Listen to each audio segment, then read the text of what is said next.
Welcome to day 12 of our one-year Bible reading plan. Today we'll read Genesis chapters 39 through 41. Before you begin, remember that it helps to establish a daily reading time. Begin with a short prayer, asking the Holy Spirit for wisdom and understanding.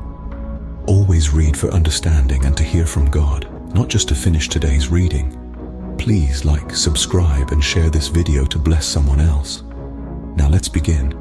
Genesis chapter 39, verse 1. Now Joseph had been taken down to Egypt. Potiphar, an Egyptian who was one of Pharaoh's officials, the captain of the guard, bought him from the Ishmaelites who had taken him there. The Lord was with Joseph so that he prospered, and he lived in the house of his Egyptian master.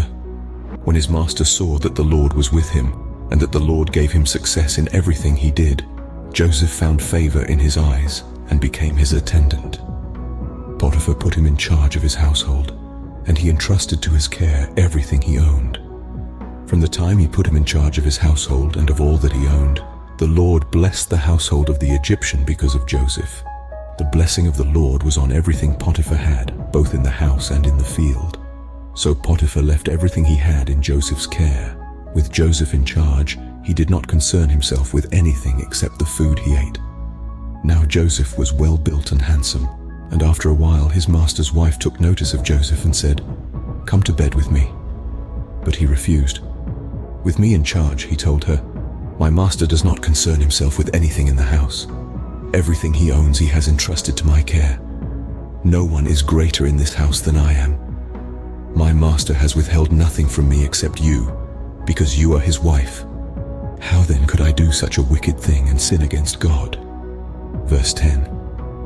And though she spoke to Joseph day after day, he refused to go to bed with her or even be with her. One day he went into the house to attend to his duties, and none of the household servants was inside. She caught him by his cloak and said, "Come to bed with me." But he left his cloak in her hand and ran out of the house. When she saw that he had left his cloak in her hand and had run out of the house, she called her household servants. "Look," she said to them, "this Hebrew has been brought to us to make sport of us. He came in here to sleep with me, but I screamed. When he heard me scream for help, he left his cloak beside me and ran out of the house." She kept his cloak beside her until his master came home. Then she told him this story. "That Hebrew slave you brought us came to me to make sport of me, but as soon as I screamed for help, he left his cloak beside me and ran out of the house." When his master heard the story, his wife told him, saying, "This is how your slave treated me." He burned with anger. Verse 20. Joseph's master took him and put him in prison, the place where the king's prisoners were confined. But while Joseph was there in the prison, the Lord was with him. He showed him kindness and granted him favor in the eyes of the prison warden. So the warden put Joseph in charge of all those held in the prison, and he was made responsible for all that was done there. The warden paid no attention to anything under Joseph's care, because the Lord was with Joseph and gave him success in whatever he did. Genesis chapter 40, verse 1. Sometime later, the cupbearer and the baker of the king of Egypt offended their master, the king of Egypt.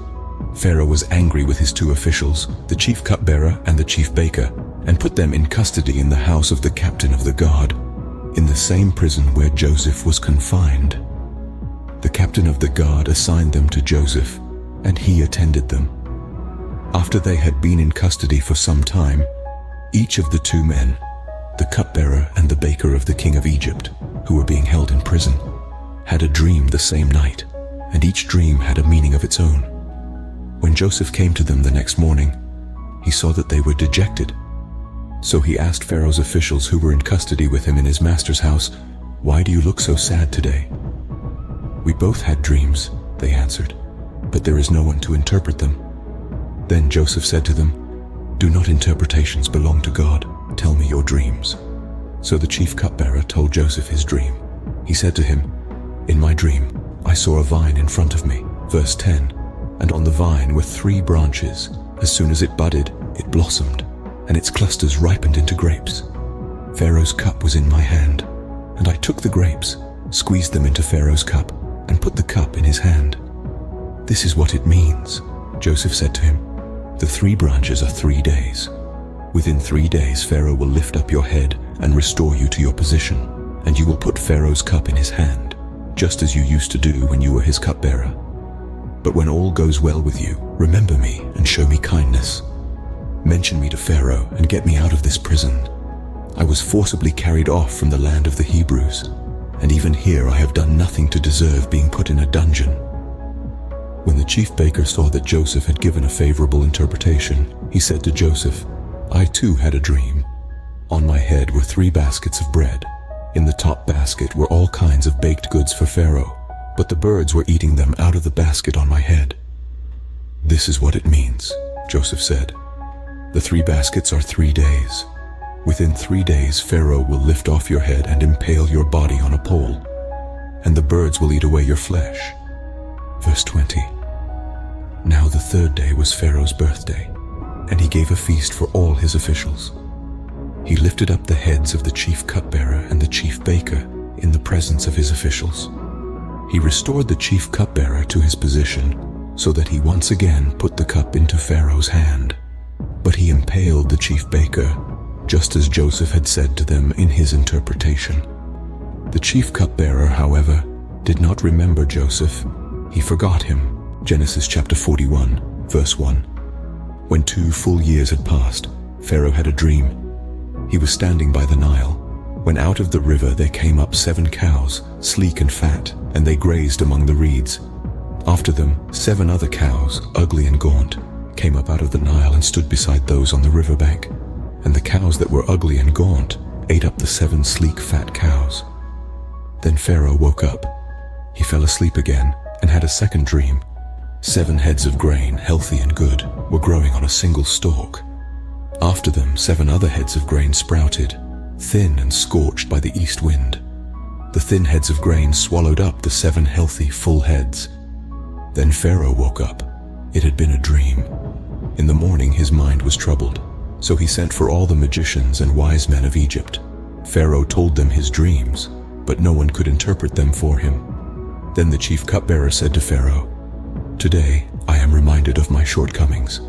Verse 10.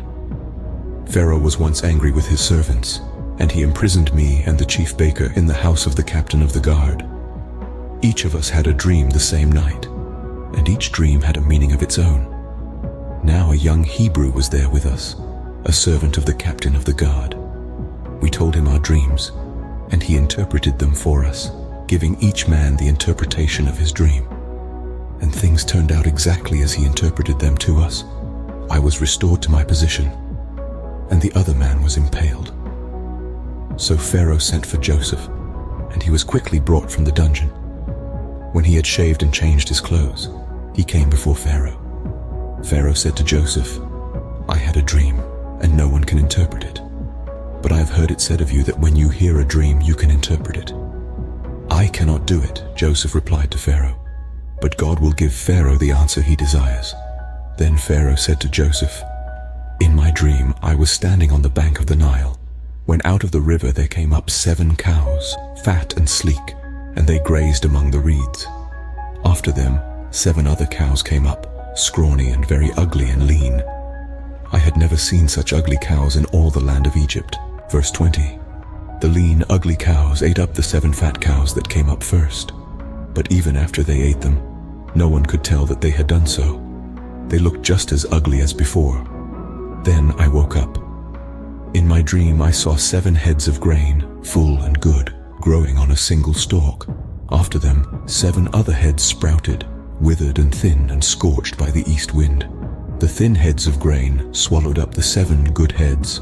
I told this to the magicians, but none of them could explain it to me. Then Joseph said to Pharaoh, "The dreams of Pharaoh are one and the same. God has revealed to Pharaoh what he is about to do. The 7 good cows are 7 years, and the 7 good heads of grain are 7 years. It is one and the same dream. The 7 lean, ugly cows that came up afterward are 7 years, and so are the 7 worthless heads of grain scorched by the east wind. They are 7 years of famine. It is just as I said to Pharaoh. God has shown Pharaoh what he is about to do. 7 years of great abundance are coming throughout the land of Egypt." Verse 30. "But 7 years of famine will follow them. Then all the abundance in Egypt will be forgotten, and the famine will ravage the land.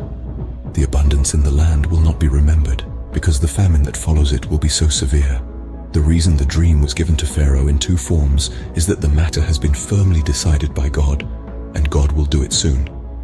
And now let Pharaoh look for a discerning and wise man, and put him in charge of the land of Egypt.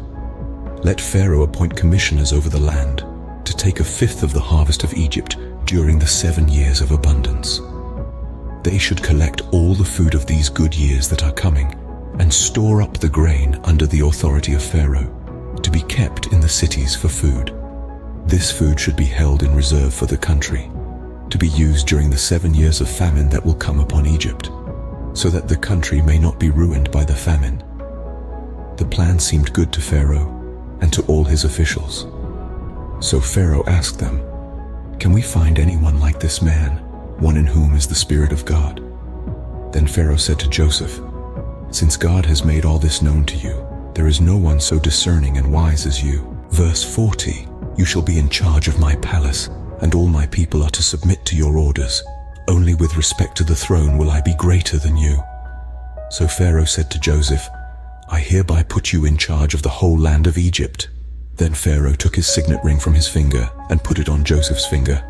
He dressed him in robes of fine linen and put a gold chain around his neck. He had him ride in a chariot as his second in command, and people shouted before him, "Make way." Thus he put him in charge of the whole land of Egypt. Then Pharaoh said to Joseph, "I am Pharaoh, but without your word, no one will lift hand or foot in all Egypt." Pharaoh gave Joseph the name Zaphenath-Paneah, and gave him Asenath, daughter of Potipherah, priest of On, to be his wife. And Joseph went throughout the land of Egypt.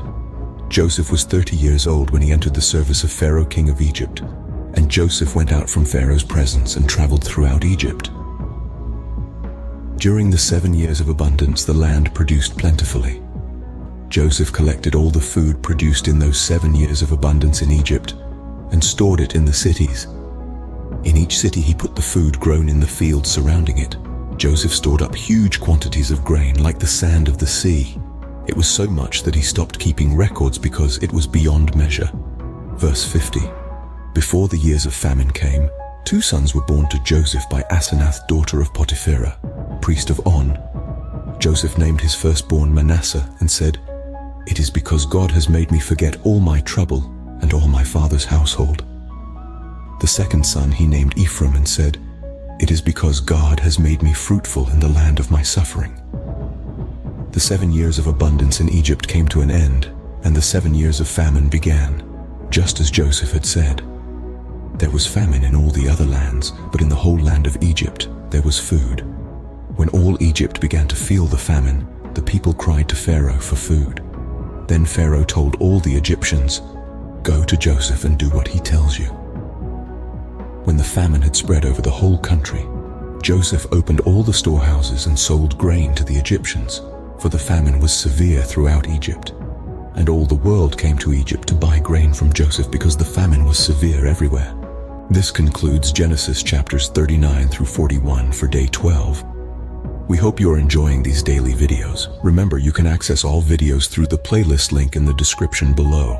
Thank you for taking the time to like, share, and subscribe to this channel. We'll see you in the next video for our day 13 reading.